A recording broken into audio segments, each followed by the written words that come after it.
Zankhana, what is your name? Kavya. And how old are you? 16. Okay, so we are gonna do the head to toe assessment on you, and this video is going to be shared with my instructor. Is it okay with you? Yes. Okay, I'm going to wash my hands, and I'm gonna provide the privacy by closing the door so nobody can see us. So now we are gonna start with the general survey. And first of all, I wanna tell you that I'm gonna give you instruction and you have to follow that one. So first of all, we are gonna start with the general survey.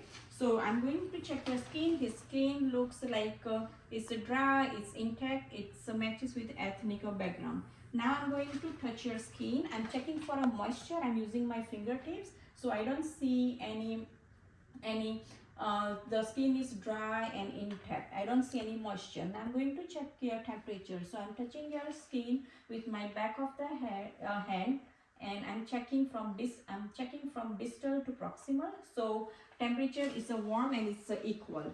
Now I'm going to check for the skin turgor. For skin turgor, I'm gonna fold your skin. I'm gonna pinch it, and we will see how fast it goes. It recoils very faster. It means you have a good elasticity and the hydration. Now we are going to check for your eyes. Can you look up, please? For the eyes, we are checking for conjunctiva. It's pink and it's clear. Now we're going to check for the sclera. Can you look side to side? His sclera is white.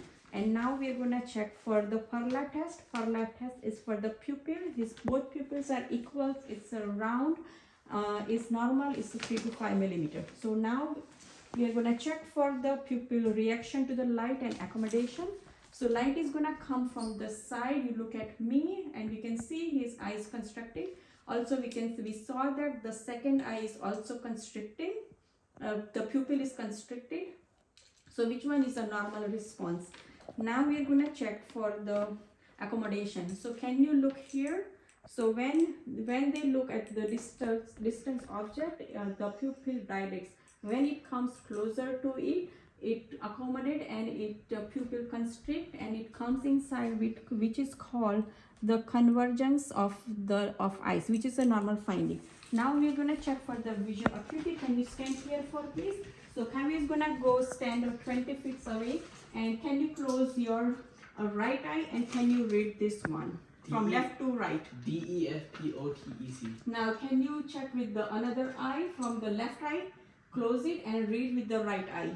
DEFPOTEC. Okay, now you're gonna remove this one, and can you read it with the both eyes from left to right? DEFPOTEC. Okay, so his vision is 20/20. He's able to read from the 20 feet away. The normal is 20/20, where the nominator number, it shows that the patient is able to read it from 20 feet away. And the denominator number shows that the normal person would read it from the 20 feet. So which is good. Now we're going to check for the confrontation test. For confrontation test, can you hold this one? Can you close one eye? And I'm going to close my eye as well. So you need to say now when you see the pen, when it's coming. Now. Can you close the another eye? And we're going to do the same thing. You need to say now when you see it. Now. So we both are able to see on the same time. So peripheral vision is good. He's able to see it bilaterally and equally. Now we're gonna see the cranial nerve 3, 4, and 6 for the muscle weakness. So you need to look at me straight, and you just need to follow my pen light with your eyes. He's able to move, and then we don't see any nystagmus. The movement is parallel and it's very coordinated. So visual field is intact. So now we are gonna do the inspection. His ear is bilaterally, it's equal. It's the pinna, the top of the pinna, it's at the eye level. So now we are gonna, we don't see any drainage or anything. His pinna is non-tender and it's movable. Now we're gonna check for the mustard process. We're gonna touch it. I don't see any tenderness or anything, which is good. So now I'm gonna do the cranial nerve 8 whisper test. Can you have a seat, please? Can you press your tragus in here? So also his tragus is, one second, his tragus is a non-tender. Okay, can you press that one? I'm gonna say a word, you need to repeat it, okay? 3, 4, 6. 3, 4, 6. Okay, now we're gonna check another one as well. Can you repeat it, please? SOP. Okay, very good. He's able to hear it. So that one is intact bilaterally. Now we're gonna check for the neurology, like cranial nerve 7. Can you smile? Can you puff out your cheeks? Yeah, there is no muscle weakness, nothing. There is no drooping. So which one is a good? Now we are gonna check for the cerebellar function. Cerebellar function, you're gonna put your hand this way and you're gonna do the active movement as fast as you can. Can you do it this one? Yes, he's able to do it. It's a parallel and it's a coordinated. Now we're gonna do the finger to finger test. You have to touch my finger with your finger. Can you do it?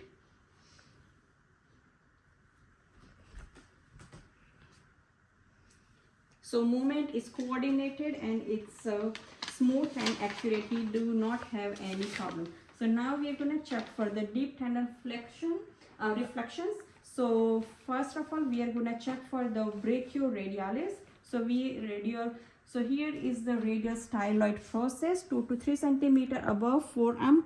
We are going to tap it. So you have to relax.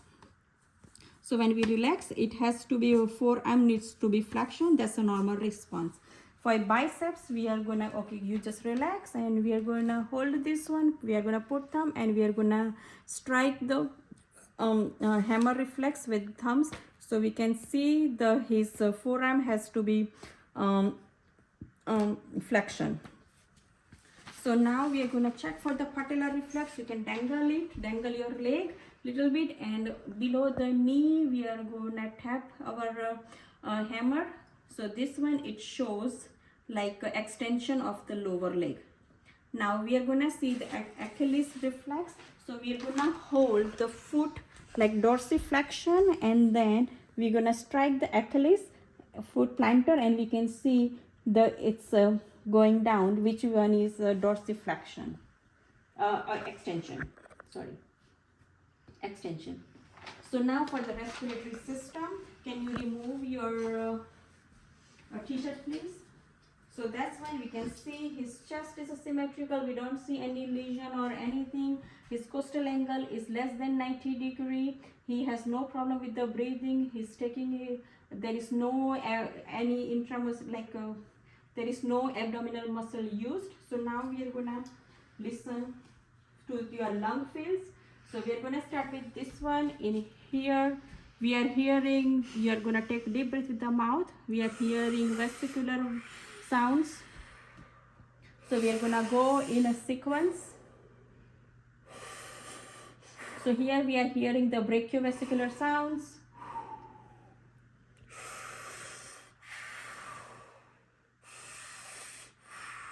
Okay, we are going to go on a side. So left side patient has two upper lower and lower lower, and the right side 3 lobes, upper lower, upper lobe, a middle lobe and the lower lobe. On the posterior side, can you turn back? Posterior side, we are gonna listen same thing. We are gonna start from the epiphysis, and normally we are hearing the vesicular sounds. So on the posterior side, we have 2 lobes. Mostly it's the lower lobes. So we are hearing the vesicular sounds.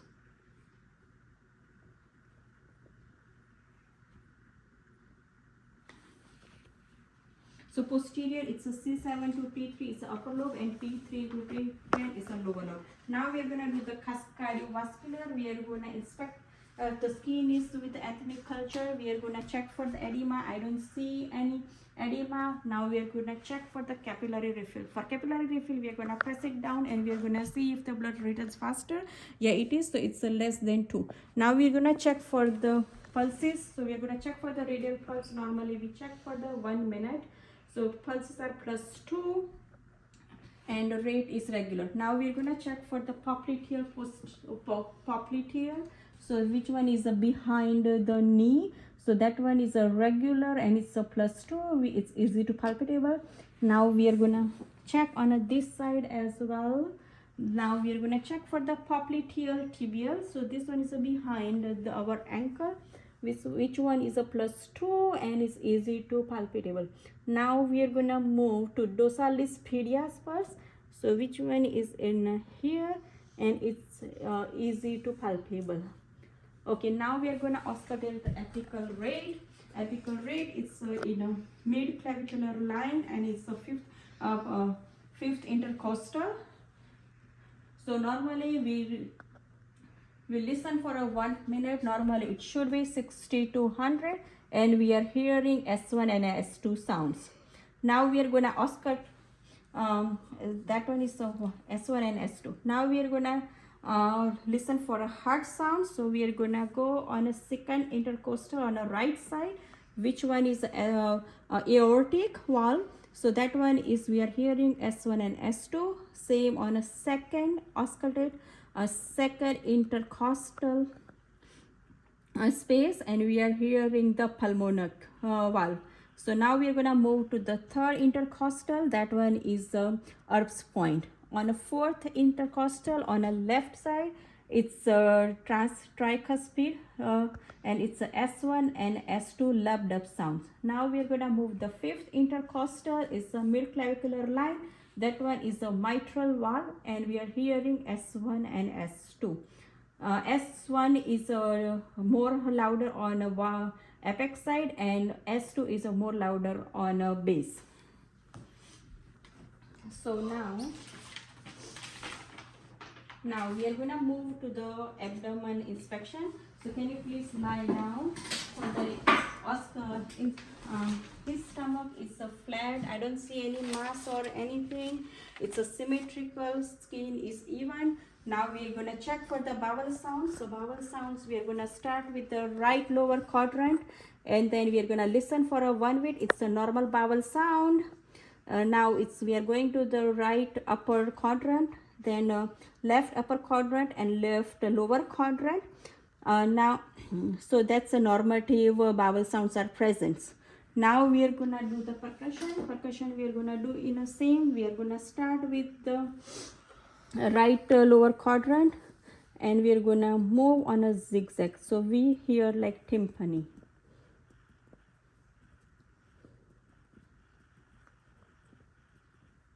Now we're gonna do palpation in the same manner, like starting from right lower, then right upper, and left upper and left lower. I don't see any mass, any tenderness. Do you have any pain? No. So there is no pain, nothing. So now you can sit up. Now we are gonna do the musculoskeletal assessment in okay, we are gonna check for. You can continue. Yeah, you have to stand up. Can you? Okay, so when he's walking, it's the rhythmic and it's steady, symmetric. So we are gonna inspect any joints. Joints. So wrist, there is no deformities. It's it's aligned, no heat, no redness, no tenderness. So this one is a wrist. Now we're gonna check for a knee. Same thing, non-tender. It's bilaterally equal. No deformity, no jaw. No pain or tenderness noted. Now we are gonna check for the ankle. Ankle is the same thing. No deformity noted, no heat, no redness, nothing noted. Okay, now we are gonna check for the great muscle strength. So for the wrist, we are gonna check. Can you pull towards you? No, it's a +5. It's good. It's bilateral equally. Now for the arm, can you hold my fingers tight? Yeah, it's the same thing. It's a +5. It's equal. For the leg, can you have a sit, please? And can you press it down? He's able to press down. So the strength is a +5, which is the normal for him. So now can you stand up? We are gonna check for the spine rome and degrees. So can you bend down? So it's a 90 degrees. He's good. He's able to flex it. Can you stand up and can you go backwards? That one is 30 degrees. Which one is good? Can you go lateral? He's able to do it. That one is 35 degrees. Can you go right? Yeah, he's able to do it. Can you rotate on a side 35 degrees? He's able to do both sides. Do you have any pain or anything? Any discomfort? No. No.